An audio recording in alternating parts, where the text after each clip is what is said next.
Maybe he landed here totally by coincidence.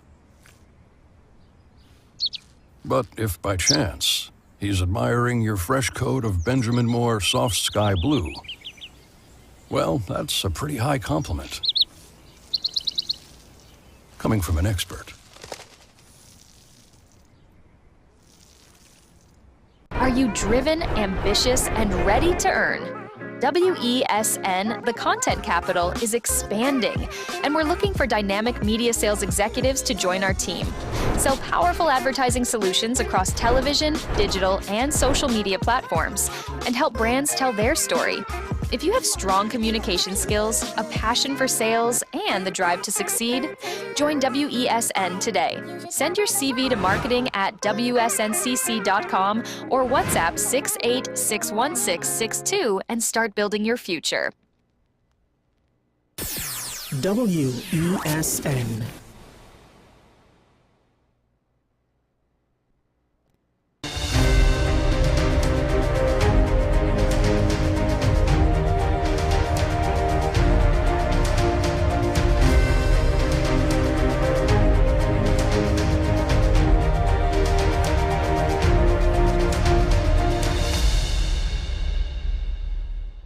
Good morning and welcome to AM Prime on WESN. I am Takia Thompson, your host for our Motivational Monday show. With Father's Day quickly approaching, we've decided to dedicate today's show to the dads. But before we dive into that, we'd first like to discuss the other side of Father's Day that is often overlooked by many. Father's Day is often portrayed as a time of celebration, gratitude, and family togetherness.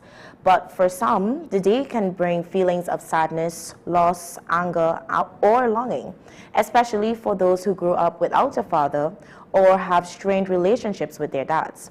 Let's turn our attention to our mindset aspect segment as we dive into this.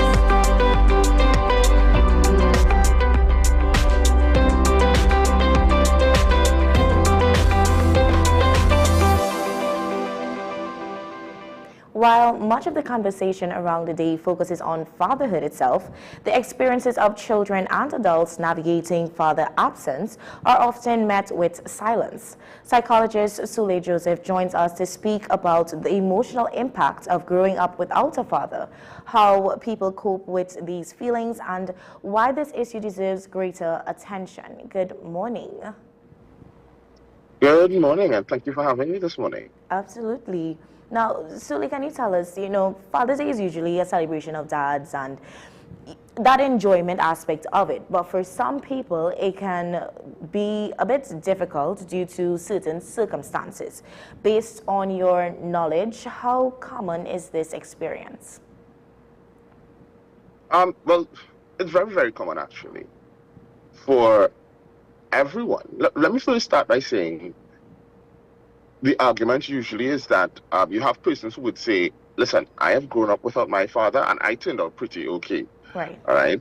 And I put that argument in the same category as I put persons who say, I didn't get licks and I turned out okay, right? I didn't get physically disciplined and I turned out okay as well. And when we look at it, usually there is some significant impact. How that impact affects your everyday functioning varies significantly. So for some people, it's way more obvious than it is for others. And so for other persons, they mask it fairly well. All right? Mm-hmm. I want to say that a mother, as much as a single mother, may do everything within her power to raise particularly a boy child, in this instance, we right. have in this conversation, particularly well. What she will emulate or show this child is the values she thinks a boy child should have to become a good man. And air quotes on good man, but she would demonstrate, she can't demonstrate what it means to transition from a boy to a man. And no matter how good a parent that mother may be, it is impossible for a mother to model the behaviors of a young man to a young man, what it requires to become a man. And so when we don't cry and perhaps think that a father may not be specifically necessary, because we turn out just fine without one, right? There are some gaps, of course, that are left when a father or a significant male role model is not in the picture. Yeah. And looking at the gaps, but more from an emotional stance on it, what emotions tend to surface for people who grew up without that father figure or a father at all, or even have strained relationships with their dads? Well, one of the things that we see quite common, and this tends to go across the board, even for people who think that they're just fine, right? Yeah. And it's very quite common, is that we see attachment issues and trust issues. Yeah. So we see relationship trust issues and attachment related issues. That's quite common. There's often also issues related to depression and anxiety. But when we talk about depression here, of course, we're just talking about this deep sadness and melancholy, Right. And some anxiety, which is also connected to issues of relationship trust. Of course, often there's issues of abandonment-related issues. Often, particularly for males as well, there's we find quite commonly issues with emotional regulation and anger. Mm-hmm. So you may find yourself angry all the time and you're not sure why you're angry all the time, and it may be linked to issues, some sense of issues of abandonment, taking on some responsibility for feeling as though you may not be worthy enough, or why this parent may not be around. Right. That also, of course, impacts issues of self-esteem and so on and that kind of thing. So a reduced concept of self and self-esteem, which can also, of course, finally lead to issues, behavioral issues, and inability to adjust in social settings and so on. You may find this person either overcompensating or undercompensating in that tend to be loners, want to stay by themselves, be alone often, that sort of thing. Yeah. And along the lines of what you were mentioning, would you say that they can somehow form into long-term effects that carries into that adulthood from a child having to experience that father absence coming up? Oh, definitely. These are not one-shot, one-time related type issues. The things that we discussed, potential depression and anxiety, issues with trust and so on, those are core pillars that tend to form the foundation of personalities. So these issues that develop go on, of course, to form cornerstones of who you become as an adult. Of course, yes. Those are key related issues. So if persons are not able to address those issues and so on, and not necessarily take on the perceived responsibility or lack thereof of our parents being present in their life, that can have major implications in the adult that they become. Right. Yeah. And what are some signs that someone may still be carrying unresolved feelings related to father absence? And how can the absence of a father influence a person's self-esteem or even sense of identity? Okay. But one of the things you want to look at is if even the mere conversation around your father, or having a conversation, or having to see them, is something that disrupts your functioning, then clearly there's an issue. You can say that you have never seen them, you have not spoken to them, so you don't care, which is something that, generally a lot of people tend to say about something that is possibly bothering them, right? They don't care about it. I don't care. That's usually a common refrain. It is, yeah. However, when you find yourself crying about something or making that statement very often about, I don't care about that, usually it's because we care about it, right? A lot more than we think. Also, if when trying to have a conversation about it or delve deeper into it or bear mentions of certain things about it, you find it impacting you, whether it's getting you angry or sad, or it disrupts your functioning in any sort of way, then clearly there is something about this parent who's absent that is still bothering you, and it's something that you should examine and look into. For those persons who find themselves getting angry all the time and they can't say why, it could be something that we call chronic anger. It could be the absence of this particular parent that has triggered this ongoing anger that you can't seem to resolve. So those things that when we bring those things to the fore and to the table, that's unresolved issues. Right. And if we have unresolved issues, it can call even more significant, because unresolved psychological issues can cause physiological illness and issues. So you can find yourself getting sick because you've unresolved psychological issues. Right. Things like anxiety and so on. You start to get migraines often, body aches, all right? All because we can't let go of hurts that we would have experienced as a child. Yeah. And Yeah. do you believe that there are misconceptions around children who grew up without a father, and what would that look like, or what are some of the misconceptions? Well, one such misconception is that you'll be damaged, right? The expectation is if you don't have what we look at in the Western world as a traditional nuclear family, if you don't have a mother and a father, that you definitely going to grow up damaged. And the truth is, really, while the father role is very significant, right, along with the mother's role and so on and all of that, a big part of that is for modeling the behavior and the support, right? If you have a support structure, if you have a male present, it does not necessarily mean that this child is going to grow up, quote unquote, air quotes, damaged, right, or just definitely will suffer with certain related issues. If we examine, for example, adopted children, you have children who are adopted who know that they're adopted and grow up very well adjusted. How do we account for that, right?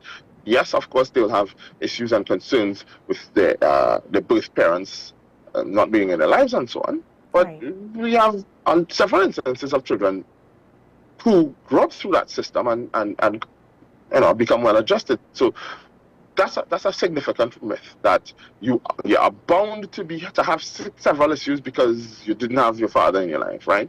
The other opposite end to that myth is that you don't need your father in your life, right? It's really the mother who is really important, and you could grow up without your father and be all right. And that's a myth. right. You do need a significant male role model, male or female. Men grow up with issues without it. You hear often, we've all heard the description of somebody, of a female growing up with daddy issues, right? Right. Very common conversation on social media and in Hollywood and so on. Daddy issues.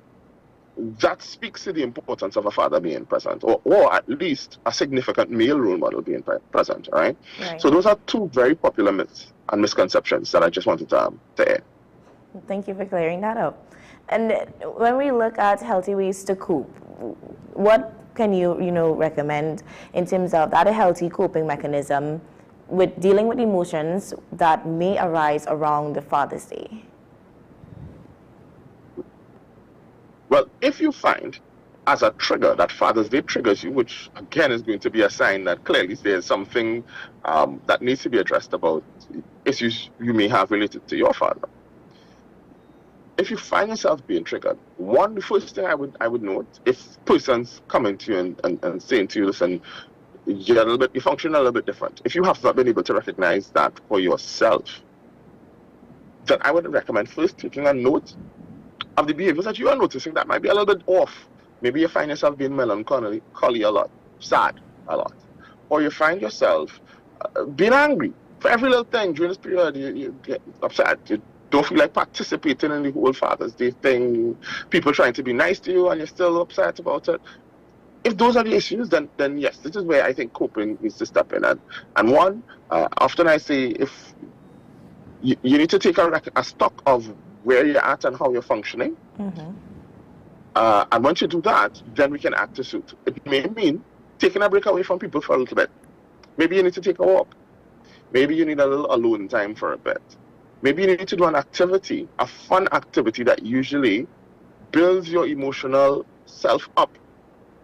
So for some people, it might be, I don't know, playing video games. Maybe watching funny videos. Maybe it might be some alone time. Maybe it might be being around friends for a little bit. But you first need to recognize this is where you're at, and then you can take healthy steps.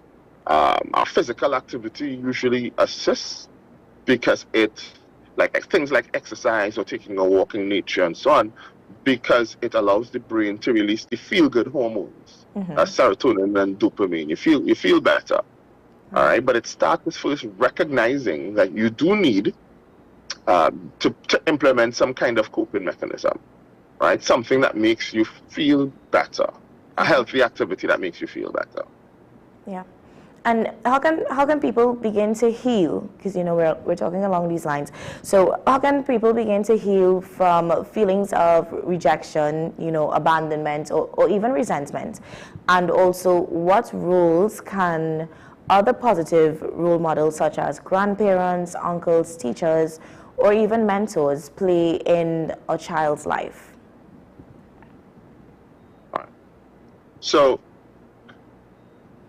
as with everything I've mentioned previously, one of the first things you have to do is recognize that some kind of intervention is required, that you're not in a good space. Denial does not help at all, right? Trying to cover it up doesn't help at all. Recognize that around this time, I function differently. My functioning has been changed. Or people keep coming to me and complaining I'm always angry and so on. And I need now to investigate and ascertain exactly what's the trigger causing this. Or maybe some of us already know. Some of us already know every time you think about your father, you get upset or you get angry or you feel hurt about the fact that he's not around anymore. Some of us, for some people might blame the parent who is currently in their lives. So maybe you're angry with your mother because your father not around. And so anytime you have to have a conversation with your mother, it's aggressive and you don't want to talk to your mother. Once we recognize that these are the issues, what I recommend first and foremost, this is not a simple talk to a friend issue. I would definitely recommend therapeutic intervention. Get in contact with a mental health professional.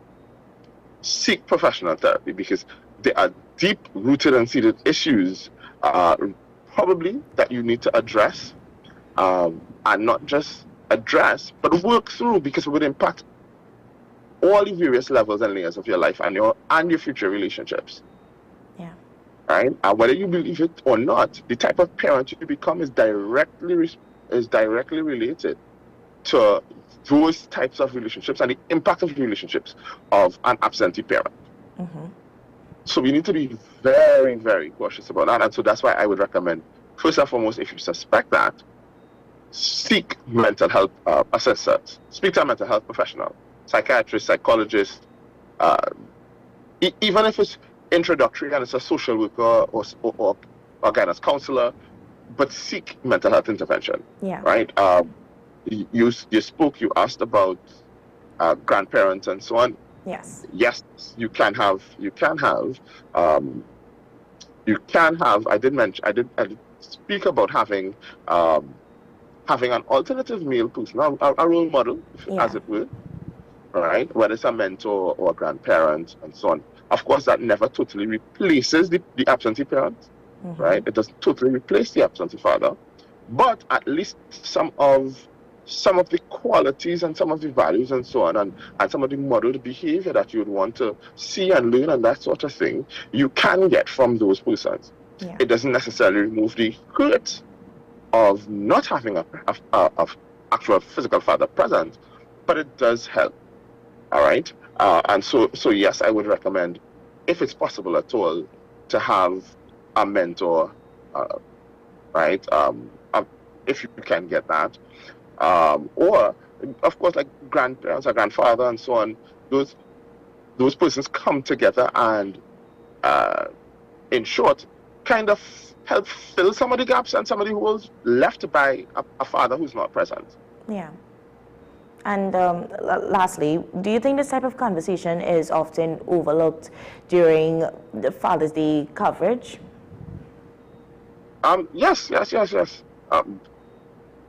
What we've what we've essentially done to Father's Day, and I see it quite often. I don't know if you see it, but we often say when we talk about Father's Day, we even, and this is no down cry to the mothers who have to fulfill the role, but we talk about well, you know, the mothers, the aunts, the grandmothers, all the women who acting as fathers, you know, they get mentioned during Father's Day, and we downplay the presence of fathers who are not present. Right. All right, and it's almost like a feeling as though they can be easily replaced or replaceable.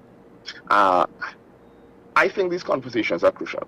We need to have conversations about not just the revelry or the celebration of, you know, the present fathers and so on, but the role of fatherhood in itself, and this man being present, lack thereof. What can be the impact of that?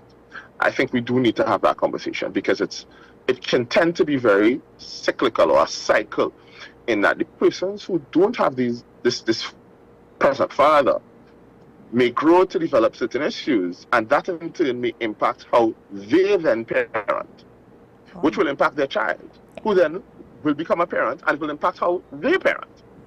So these conversations help us smash that cycle. Yeah. I think it's very crucial, and we need to have more conversations like these, the uncomfortable ones, the deep dives, in periods like Father's Day.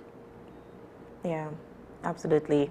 Thank you, Sule, for coming on this morning and clearing up the air and answering some questions pertaining to this conversation and topic. It's truly important that we get spaces like this to have the conversations that are overlooked and to shed some light on things that are happening right amongst us and right in front of our faces that we don't usually tend to address. So thank you so much. Thank you for having me. Have a blessed day, Trinidad and Tobago. Take care, guys. Guys, we are about to take a short break, and when we come back, we have more engaging conversations, so stay with us.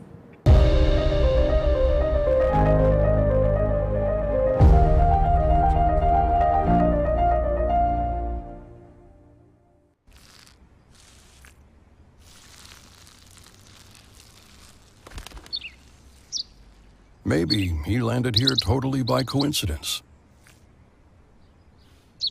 But if by chance he's admiring your fresh coat of Benjamin Moore soft sky blue, well, that's a pretty high compliment. Coming from an expert.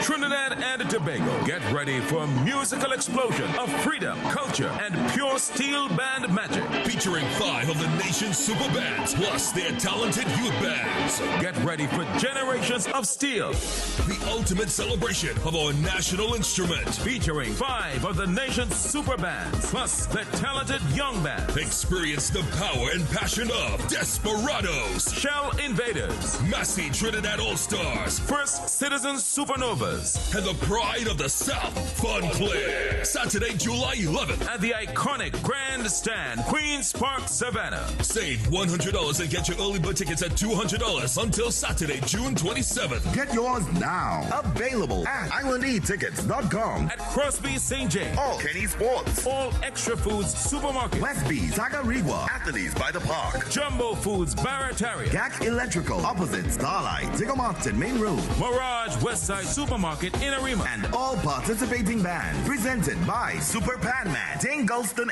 and Friends. For more info, call 732-3402. Generations of Steel. In every victory, there's a story. In every defeat, there's a lesson. And behind every headline, there's a truth waiting to be told. Next week, veteran sports journalist Andre Batiste takes you beyond the scores, beyond the medals, and beyond the controversy in a special multi-episode series. The good, the bad, and the ugly of sports in Trinidad and Tobago. Hear from some of the nation's top athletes, administrators, coaches, and the biggest names in local sport as they share their triumphs, challenges, frustrations, and hopes for the future. Airs Wednesday 10th to Friday 12th at 2:30 p.m. Only on WESN, the content capital. BWIA West Indies Airways introduces the Retirees Association Interfaith Service 2026, Saturday 20th of June, All Saints Church, Memorial Hall, Warner Street, Port of Spain, 11 a.m. to 1 p.m. For catering purposes kindly, RSVP the following persons on or before Monday the 15th of June.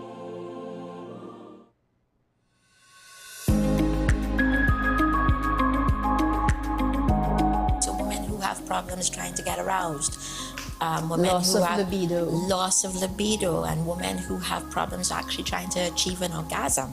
Something as simple as that. So all of those things tend to happen a little bit further along after the hot flashes and the night sweats, but they are real symptoms. They do exist, and they get pushed under the rug quite a lot. So they are commonly underdiagnosed. They're underreported, they're underdiagnosed, they're undertreated.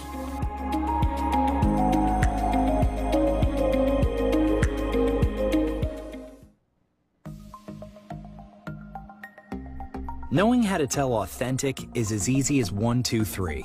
Find it, match it, search it. Step 1. Find the style number on the tag. Step 2. Match the style number inside the jersey with the number on the tag. Step 3. Search it. A quick Google search of the style number will verify the jersey is authentic when the search results match the jersey being searched. Don't be fooled by counterfeit jerseys. Before you buy, remember to find it, match it, search it. Fan Zone, 2 locations nationwide. Center City Mall, Chaguanas, and Movietown, Port of Spain. Nationwide delivery available. Are you driven, ambitious, and ready to earn? WESN, the content capital, is expanding, and we're looking for dynamic media sales executives to join our team. Sell powerful advertising solutions across television, digital, and social media platforms, and help brands tell their story. If you have strong communication skills, a passion for sales, and the drive to succeed, join WESN today. Send your CV to marketing@wsncc.com or WhatsApp 68-61662 and start building your future.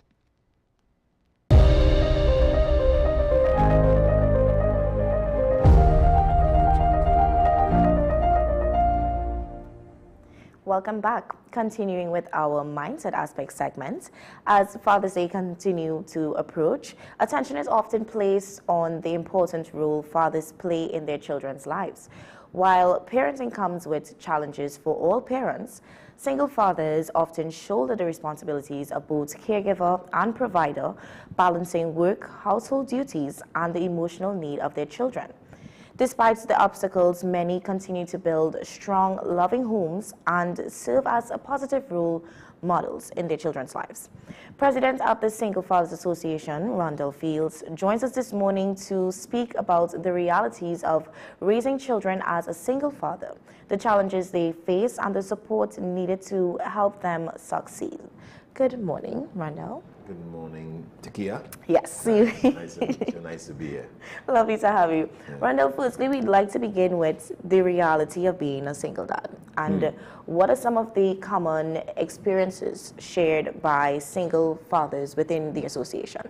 Well, first we need to understand the definition of a single father. Right. I mean, some people perceive that it only means a father who is in the sole custodial role. Meaning either a court has awarded him sole custody or his wife passed away and he's in that primary role. Right. Single father is also classified as fathers who visit, and I'm going to even say visit father, Lord, but really have access to their children, whichever that access is, whether it's weekly access, whether it's weekend access, whether it's an arrangement between the mother and father, it's a court-ordered arrangement. So the father that has that role of taking care of the child in a sole capacity, whether if it's long-term or whether it's when he's ordered to. Right. Right? So there's a vast difference, because when we talk about, because there are different issues with both of them. Yes. So the father that has access to his child, one of his challenges is to get access to his child. Sometimes it's acrimonious relationship, it ended badly, the intimate part of the relationship didn't end well, and even though you have an order, you have challenges to access the child because there's acrimony. Some persons don't have an order and then need to seek the courts, and when you seek the family courts, then you have to face sometimes the preconceived prejudice that some men are still facing today. Then sometimes you need to face lawyers' fees that sometimes they don't have. So some don't even pursue to go to court because they can't afford to do it, and they then separated from their children because of that. And a number of issues when it comes to the father who's trying to access the child. Then we have the fathers that we mentioned before who have the primary care of the child. That's a different issue. That is the fathers that have the child with them all the time. Sometimes they lost.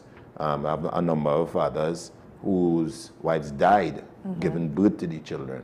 And one of their challenges for a long time was getting meaningful paternity leave, because men have horrible paternity leave. It's not even legislated. It's 2 to 3 days on a policy directive by the CSO. If you are not permanent and your contract working, you don't have to get it. If your boss decides to give you it, well, then feel good, feel happy. But it's 2 to 3 days by a CSO order, right? CPO, sorry, order, right? And they have other challenges. I remember in 2018 we had to lobby for fathers to get public assistance, because in those days, and I've heard it creeping back up now from social welfare, so I had to look into it again.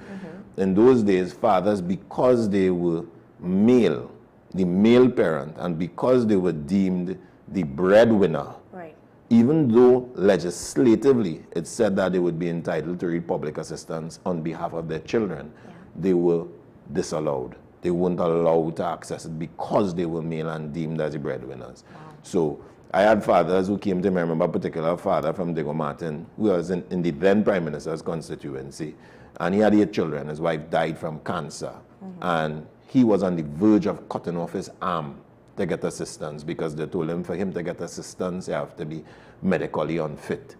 And we took it up, and I know we got them to change the position, and fathers started to receive public assistance and those things. So, as I said, different type or types of single father, different types of issues that we have encountered over the years. One universal one that we have, and we're taking up for this Father's Day, is suitable paternity leave for all fathers.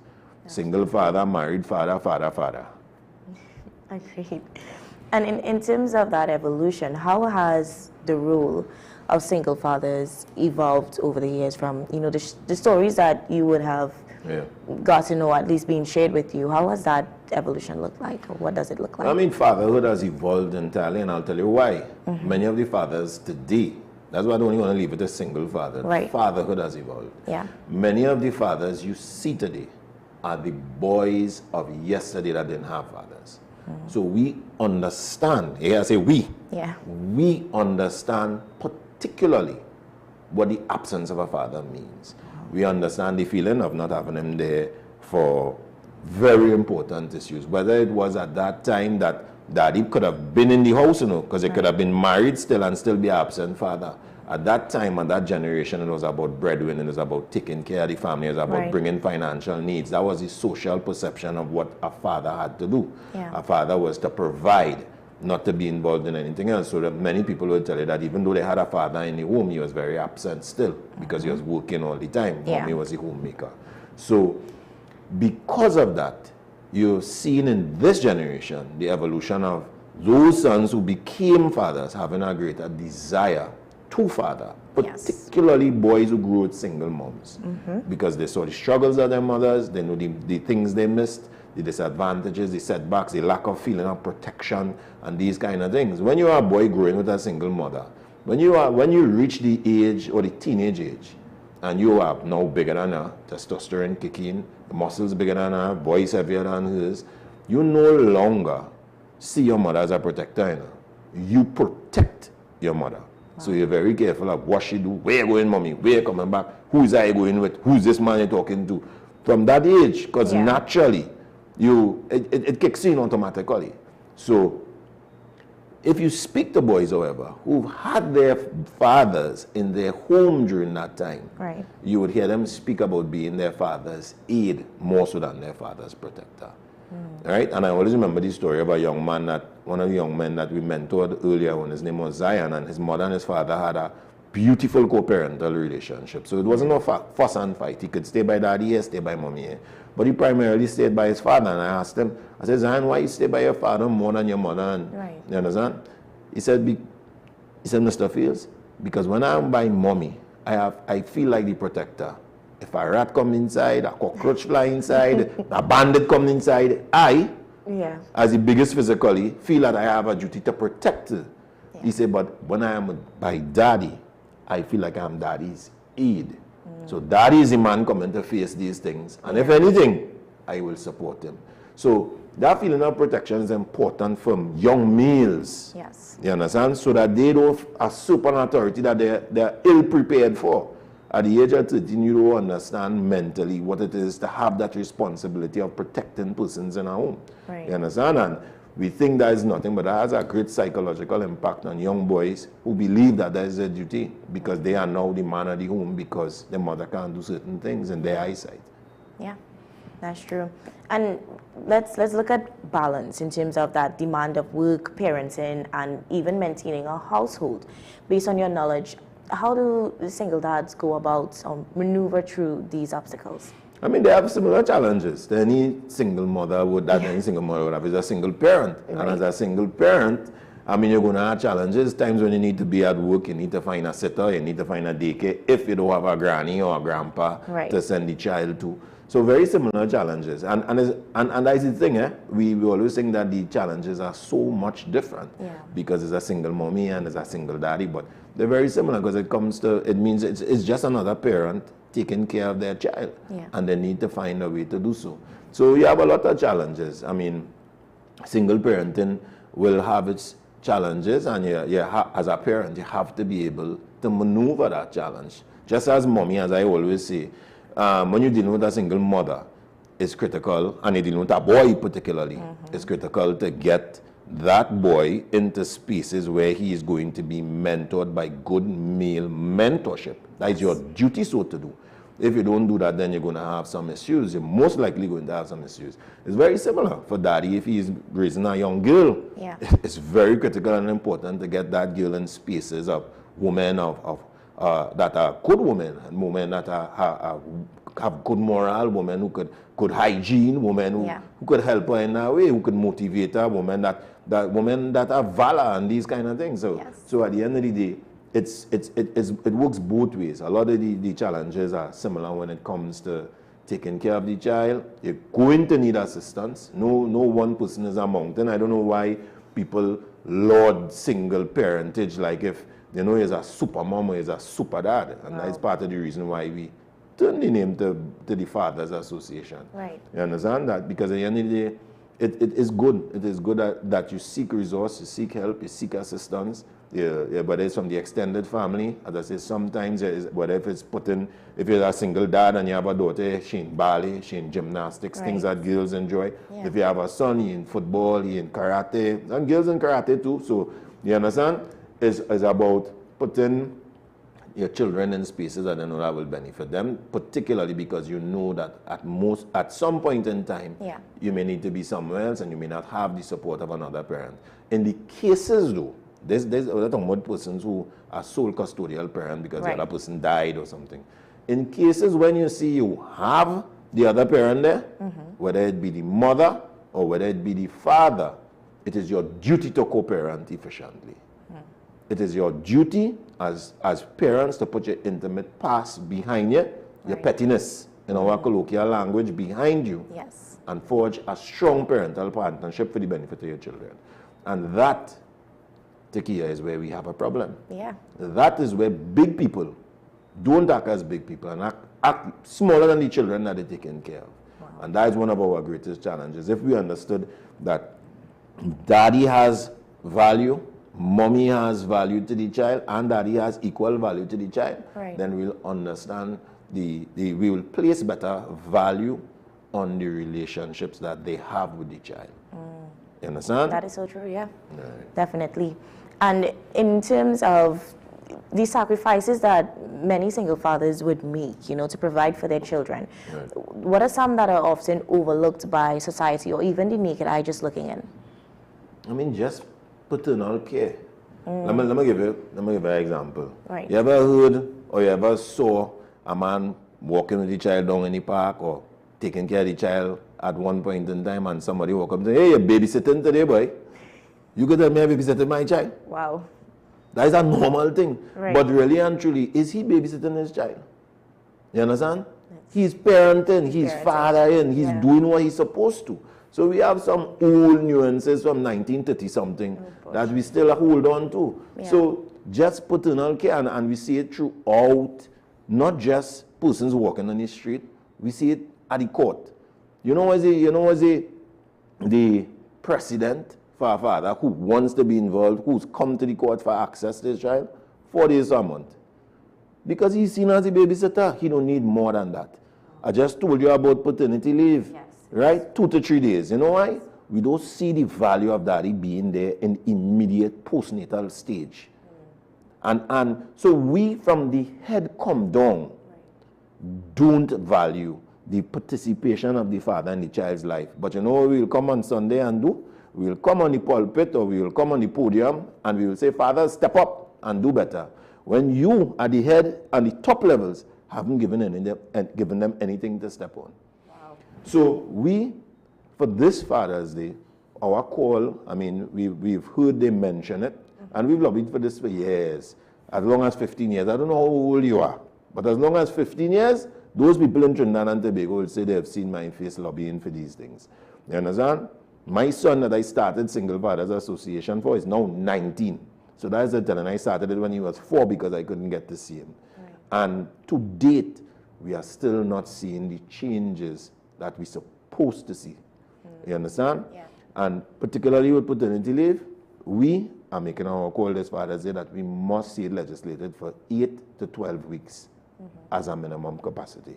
Absolutely. Absolutely. In terms of giving some strategies that can help, you know, single fathers manage the stress and avoid burnout, because this is very important when we're talking about these things. Right. And even so, looking to, you know, facing that unique emotional challenges that is often overlooked.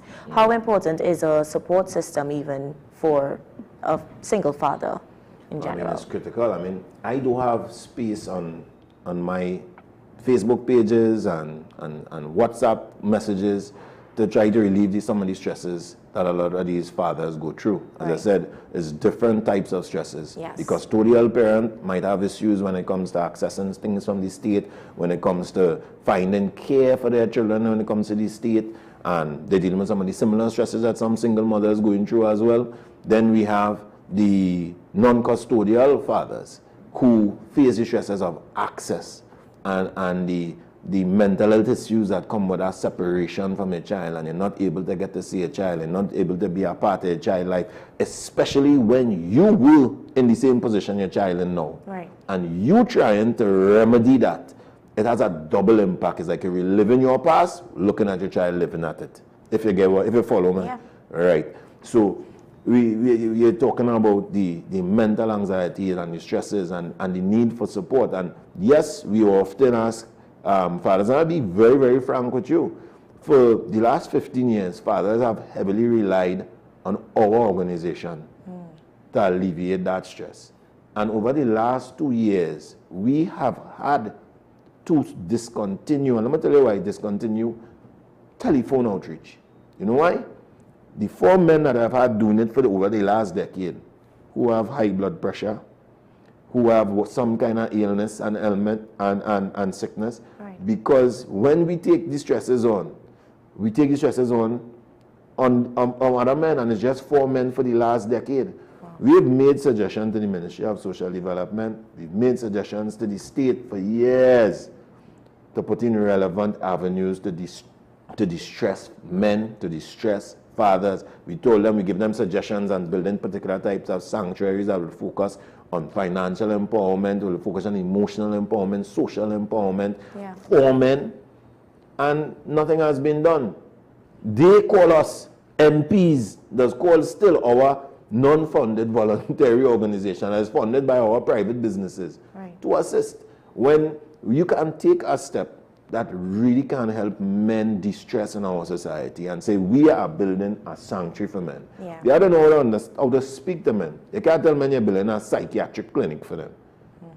They're not going to come because they're not mad. But mental health issues have nothing to do with madness. You understand? So, Tikia, as I'm telling you, these things have been said. As I said, persons seeing me here have heard me say this, at least the older generation, for over a decade. And today, we must transition from the position of speaking. We must transition from the speaking, from even advocating from these points. We've advocated here on shows, all across the country, all across the region. We've advocated at joint select committees in Parliament. We've advocated, we have reached as far as the United States Congress and advocated in issues of fathers whose children have been parentally abducted across the world. I've advocated on platforms as high as that. Yet still, a number of the issues still that pertain to these things, like parental alienation, parental child abduction, things that fathers in Trinidad and Tobago are the greatest victims of. Still no legislation that protects them from losing their children. The number of fathers that I represent whose children have been taken to other parts of the world and they have no trace and have not seen them is phenomenal.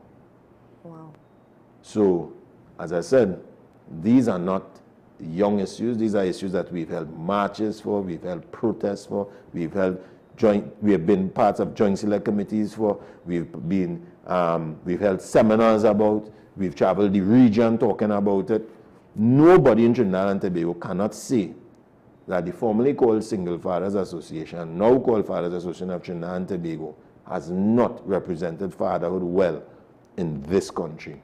So much that St. Kitts calls us to help them to plan their paternity. Greendot calls us to do these things. And it hurts me to see other nations in the region doing it. While I was right there, seems to turn a blind eye. But come on, I'll guarantee you, wait Sunday, somebody will go on a platform and say, fathers, step up. Watch and see. Wow. And in terms of what message would you like to send to the single fathers out there, or fathers who may be struggling or even feel overwhelmed with everything that's happening around them? Normally I tell fathers, stay hopeful. For years I've been telling them, stay hopeful, stay strong. I want to tell fathers, say something now. Make a move now. Take action now. That is what you need to do. And I'm not saying anything to be raucous or violent. I've held a number of walks and marches, and we've held that, and we've never had any issue with the police. Never. We don't do things so. We do things in order. If we are fathers, we must set good example. And that is why we are having, as I said, our event this year is this Saturday. It's going to be held at Williamsville. What we have is our second edition of our Father and Family Hike and Plant. So what we do, we partner with the Eco Titans, who are big on reforestation. So we hold, last year was the first edition that we had. This is the second edition. We're going to have a hike, and when we go on that hike, while going along the hike, we encourage reforestation. So we have all the little plants, we have pui and all these different type of plants, and we replant it. And we encourage the fathers and their families to plant the tree and tag it. Because it carries sentimental value as well. You return to that tree when it's flourished. Even if you're not there, your children can return there. So we are asking that fathers come out. It's free registration. I'm going to give you the number. The number to register is 294-4917. It is for fathers, mothers, children. We even invite single mothers whose sons don't have fathers. Father might have died. Father might have been neglectful in their situation, where we have men there who will plant the tree with your son. We will plant the tree with your daughter and lay a foundation there for them. So, I mean, this is how we show our forms of what they would call protests. We ask people to come out and support us because, as I said, the call this year is that we are asking our government that is sitting today to give suitable paternity leave of 8 to 12 weeks for fathers in Trinidad and Tobago. Yeah, absolutely. And just again on the event that's on Saturday, can you give us the time as well and so, the number? If you could go to my Facebook page, Rundle Fields, on Facebook. I think a lot of people know how to find me, Rundle Fields on Facebook. Or you could just go on Facebook, look for the Eco Titans or Hike and Plant. You're going to see the flyer there. This Saturday, 20th of June. It's at Muse Avenue, Guaracara, Tabaquite Road, Williamsville. Call the number 294-4917 to be registered, and you'll get all the information. The number is 294-4917. We'll give you the information, we'll send you the pin location. It's very easy to find. Last year we had a fantastic time. We had almost 500 people. We want to have 1,500 people or 2,000 people this year. Absolutely. So we're asking that you guys come out and support it. This time particularly so as to show our support and stand for something important that is called paternity leave for fathers in Trinidad and Tobago. Yeah, absolutely. Thank you. And last but not least, what is the greatest reward that comes with being a father on a whole? Boy, I got to tell you personally, I live my life vicariously through my sons. Because I've never heard my father say, son, I love you. I would never say I didn't think he loved me. Right. But I've never heard him say it. And the fact that I could go and call it my son, and no matter how much times you hang up, Daddy, I love you.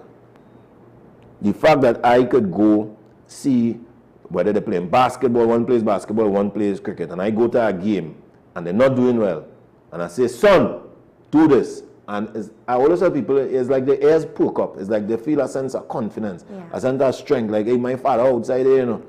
My father, my back out there, you know, you're mad. So to see that from them, knowing that I didn't have that, that has changed the way that, I think that's accomplished the feeling of manhood for me. Yeah. You understand that I tell myself that as a man, I've done something right. I've done something good. And that's a sense of a pride that I think nothing will replace that. You could have how much money, you could have how much cars, you could have how much whatever success in another area.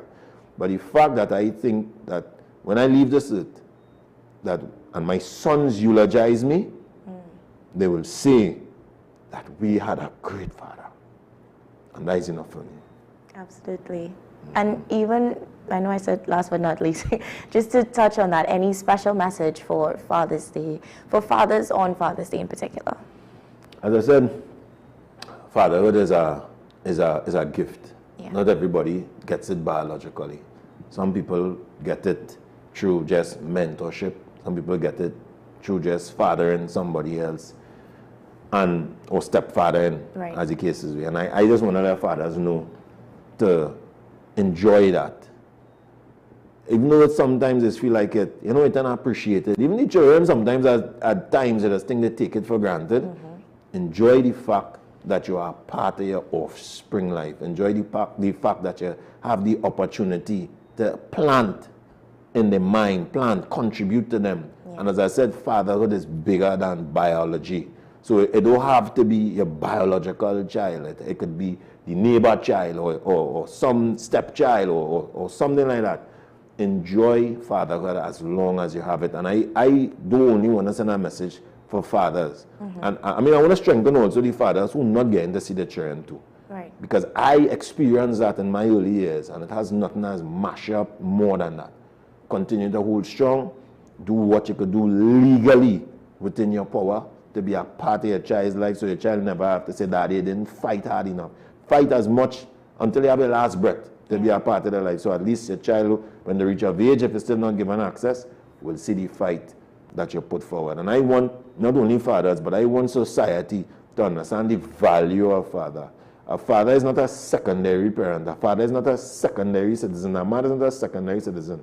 And when we continue to short sell fatherhood, short sell manhood generally, we are making a bigger issue in our society. When we say, fathers, you just could babysit, or fathers, you just need 2 or 4 days on a weekend, or fathers, you just need 10 days paternity leave, we are selling fatherhood and the way it could positively contribute to our society extremely short. Yeah. Thank you so much, Mr. Fields, for coming on this morning and being a part of the conversation and just giving the impact. And like you said, persons would have been seeing your face. You have been advocating. The association has been advocating, and it's truly commendable what you guys have been doing. This is not for y'all to slow down, but to continue to pushing with full force as to that goal, that mission, that drive. So keep at it. Again, thank you so much for being a part of our conversation this morning. Very timely, very informative. Thank you. Thank you for having me. Absolutely. Guys, we are about to take a short break, and when we come back, we do have more engaging conversations, so stay with us.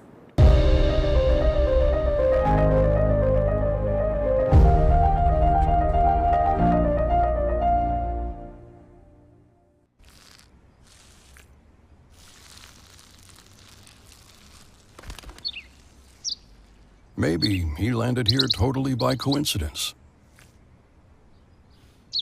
But if by chance he's admiring your fresh coat of Benjamin Moore soft sky blue, well, that's a pretty high compliment.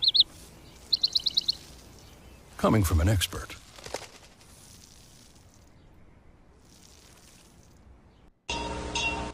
Trinidad and Tobago, get ready for a musical explosion of freedom, culture, and pure steel band magic. Featuring 5 of the nation's super bands, plus their talented youth bands. Get ready for Generations of Steel, the ultimate celebration of our national instrument. Featuring 5 of the nation's super bands, plus the talented young band. Experience the power and passion of Desperados, Shell Invaders, Massey Trinidad All-Stars, First Citizens Supernovas, and the pride of the South, Fun Play. Saturday, July 11th at the iconic Grandstand, Queens Park, Savannah. Save $100 and get your early bird tickets at $200 until Saturday, June 27th. Get yours now. Available at ICNTT.com. At Crosby St. James. All Kenny Sports. All Extra Foods Supermarket. Westby, Tagariwa, Athletes by the Park. Jumbo Foods, Barataria. GAC Electrical, opposite Starlight, Zigomarkton Main Road. Mirage Westside Supermarket in Arima. And all participating bands. Presented by Super Padman, Dane Gulston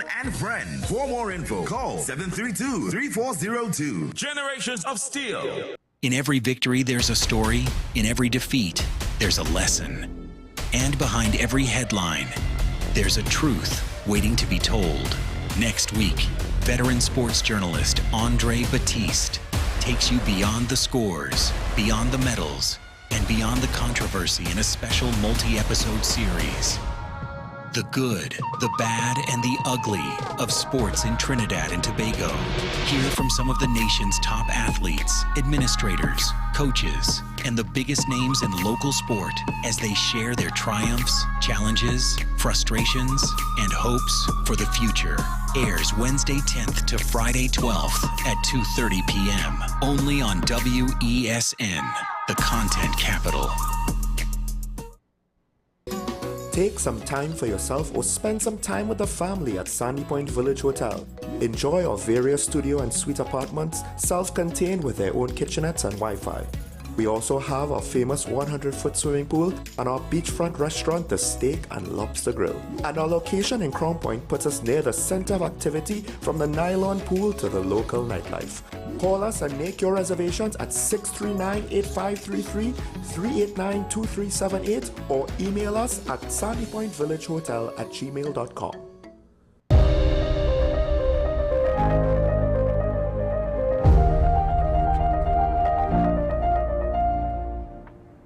Welcome back. Moving on with our Health 360 segment.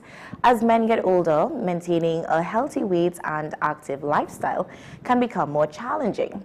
Changes in metabolism, busy schedules, increased responsibilities, and natural age-related muscle loss can all make it harder to stay fit.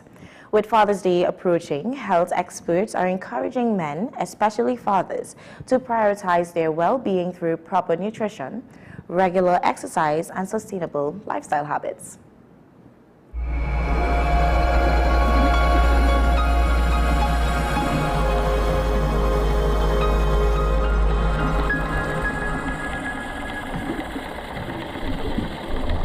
Joining us this morning is fitness trainer and gym owner Andrew Francis to speak about what men what men over 40 should know when it comes to staying healthy and strong. Good morning, Andrew. Hi, good morning. So many men say it becomes harder to lose weight after 40. Why does this happen, and what changes occur in the bodies of men at that age that affects fitness and overall health? Okay, well, it is difficult for men over 40 to try to maintain a healthy lifestyle, right? Because weight loss for men at that age, it's difficult because, as you mentioned before, metabolism slows down, right, naturally as we age. And what happens is that it also affects, or I should say, it is affected by muscle loss, right? Because muscle degeneration is just a natural aging process as well. Yeah. So what happens is that the more muscle you have, the higher metabolism, because that is what fires your metabolism as you move, etc. What also happens is that insulin sensitivity decreases as you age, right? Which means that the blood sugar gets removed out of the blood less, so it gets stored. And when sugars get stored, it normally gets stored as fat. Yes. Right? So that happens more as you get older. And that's why it is advised that, the older you get, you start to look at your diet and make changes. You can't really eat the things that you used to eat when you were younger. And that sort of, basic stuff. Wow. And what are some realistic fitness goals for men in their 40s, 50s, and beyond? And also, is it ever too late for someone to start exercising or even try to improve their health? It's never too late. Yeah. Yeah, it's never too late. I mean, there's a lot of videos out there on social media about these 70, 80, 90-year-old Chinese guys that are doing all these amazing fitness exercises and stuff like that, It's never too late. It's just to know where to start and to know your body, right? I mean, realistic goals would be to just start by getting moving. If you're a very sedentary person, it's to start to change habits, move more. Maybe if you live somewhere or work somewhere that have steps, use the steps instead of the elevator or escalator. That's simple things like that, right? And as you improve your fitness and you get fitter and you feel healthier, you can then start to, adventure into different areas. It means simple things like hiking, going on hikes and stuff like that is a really good, fun ways to expand your fitness horizon, if I could put it that way, So those are simple things that I recommend. And in terms of exercising or exercise as it's, are there any particular or what types of exercise would be most important for men over 40 to be interacting with? Basically, what we call whole body compound exercises, where you're working as many muscle groups as possible at the same time, right? Weight training more tends to lead to that sort of those sorts of workouts, right? You don't want to, or at least I think, in my opinion, you don't want to do a lot of high intensity or heavy joint loading work, because, as you know, your joints and your bones, they get a little fragile as you get older, right? So you may think that you might be able to do things that you could have done 15, 20 years ago, until the reality hits, right? So, I mean, unless you are accustomed to things like running or playing certain sports that involve a lot of jumping or those sorts of high-impact activities, I wouldn't advise that you go into that over 40 if that's not something you more or less grew up doing. And even so, that would impact your body and probably even make it worse as you get older in terms of, injury and things like that. Yes. But just general whole body movements, a lot of walking, right?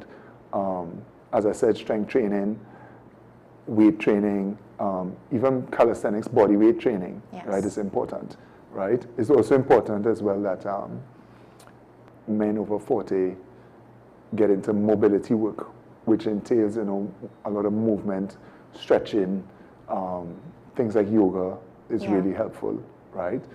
So those sorts of things, just to kind of manage, your age and your movement and stuff like that. Yeah.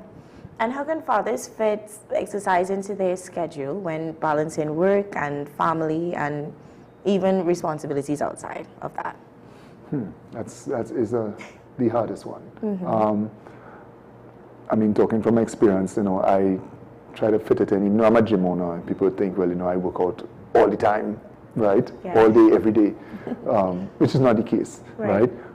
But you basically have to schedule it, right? Just like I guess you schedule anything else. Yeah. You have to schedule it in your time. Find a way to get it in, whether it's early in the morning. I know that rest and sleep is a big factor, especially in recovery, right? It's just to find a way to schedule it in. That's all I could really say. I know that it is tough, trying to provide, trying to be there, be supportive, everything like that. But men do have to take care of themselves as well, right? Exercise is not only for the body, but it's a de-stressing for the mind. Mental health is a big deal and stuff like that. So it's important that men get in something. Absolutely. And what are some of the most common nutrition mistakes you've seen men making?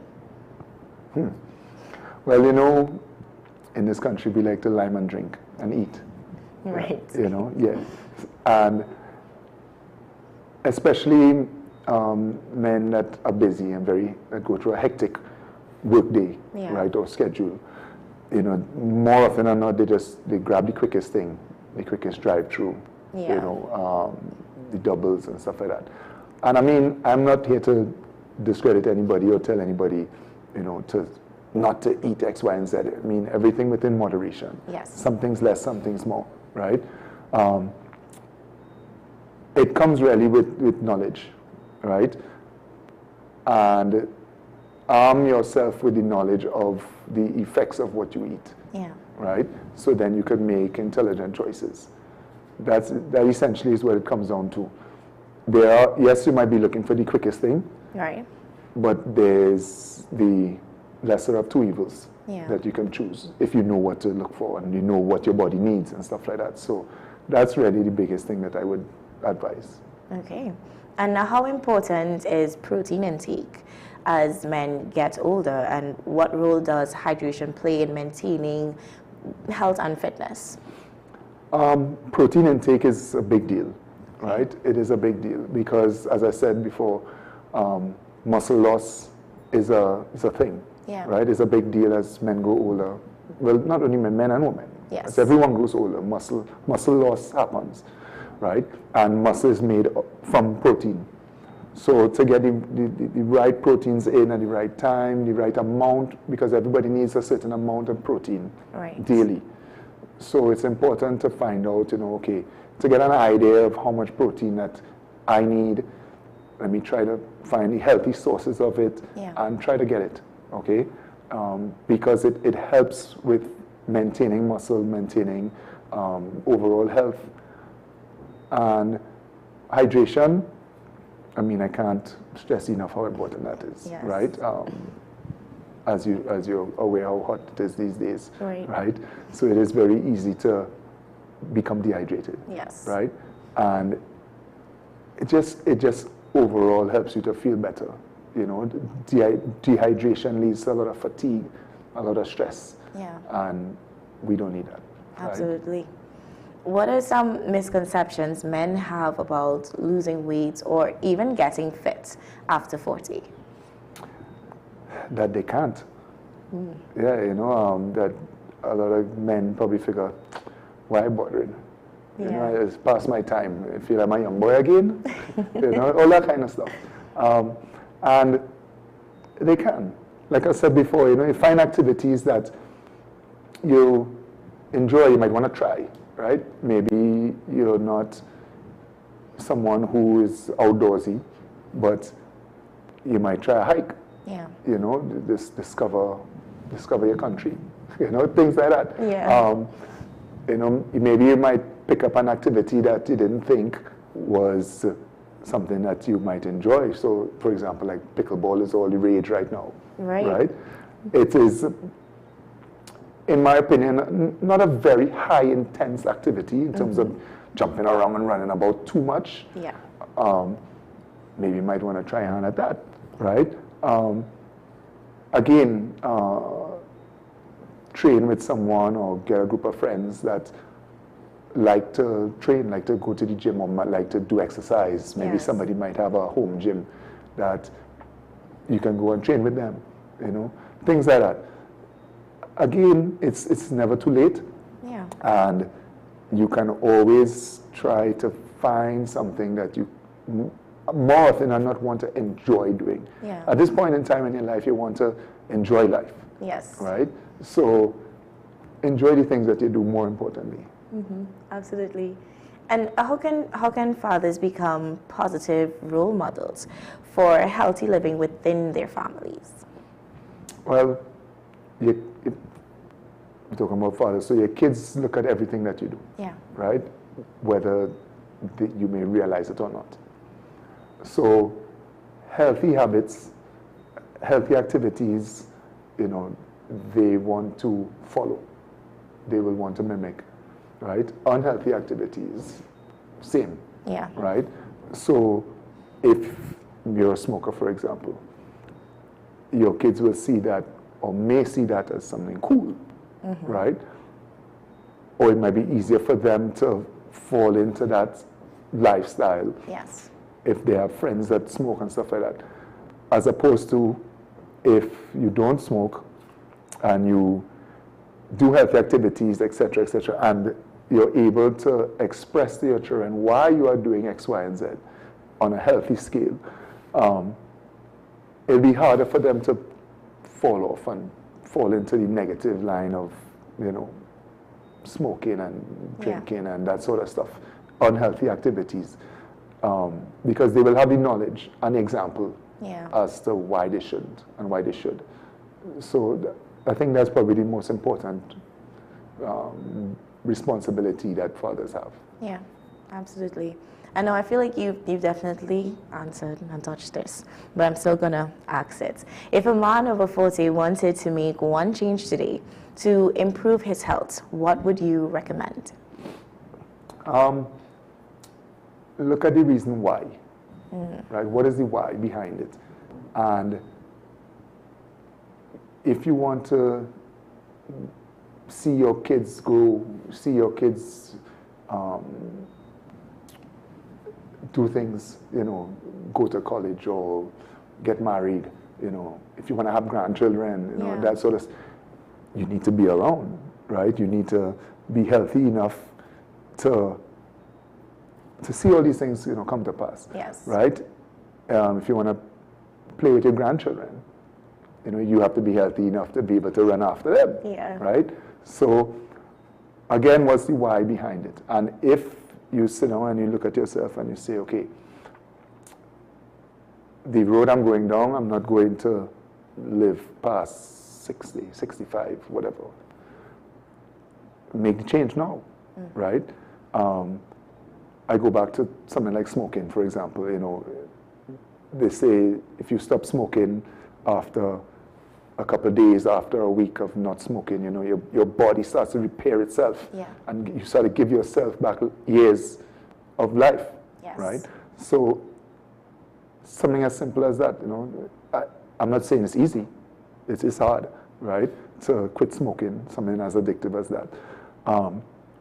But again, what is the reason behind wanting to do that, right? I think that is the be-all and end-all, really, of why, of my advice to fathers as to why they should start to change your lifestyle, yes. right? As small as, you know, going out and say, I'm gonna walk the savannah, right? Or, you know, going out and playing with your children, right? Going to the beach and running up and down, or, you know, playing football on the beach, or playing football in the savannah with your kids, or riding a bike on any park, or, you know, just simple things like that, you know, because your kids will get you active, will get you fit, right? Yes. So even if you don't want to join a gym or join a group or whatever, if you say, okay, I'm going to get a bike and I'm going to ride with my kids every evening or 3 evenings or whatever, it's a start, right? So I think that is probably the biggest takeaway from this, you know, the why, and if you can, and it not only helps your health and fitness, but, you know, it builds the bonds with your kids and the time that you have with your kids and stuff like that, which is, you know, valuable. Yes, definitely. And to even tie in with your message, another question, with Father's Day quickly approaching, what message would you like to send out to all dads out there? Well, for all the men Yeah. who either are fathers or act in the role of fathers, right? Uncles, teachers, you know, all the men that have some sort of responsibility over children, Yeah. right? Happy Father's Day. And continue doing what you're doing in a positive light, Yes. right? Because, you know, your role is invaluable, right? Do the necessary needed to stick around, right? And to be there and be positive role models for the young ones coming up, so that you get some satisfaction from knowing that you contributed positively. Yes, absolutely. Thank you so much, Andrew, for coming No problem. on You're and welcome.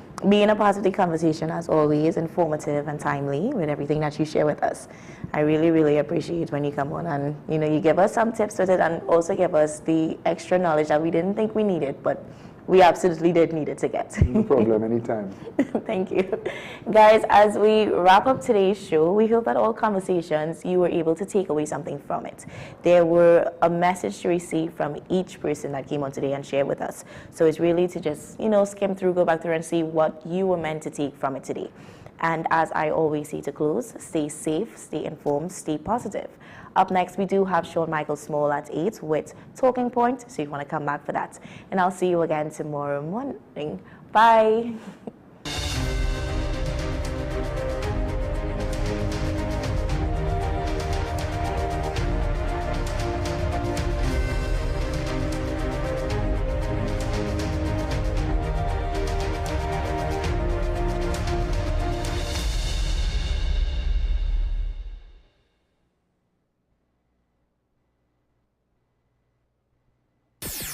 WESN.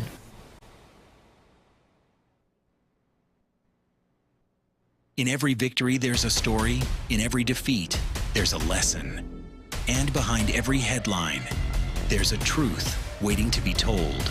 Next week, veteran sports journalist Andre Batiste takes you beyond the scores, beyond the medals, and beyond the controversy in a special multi-episode series.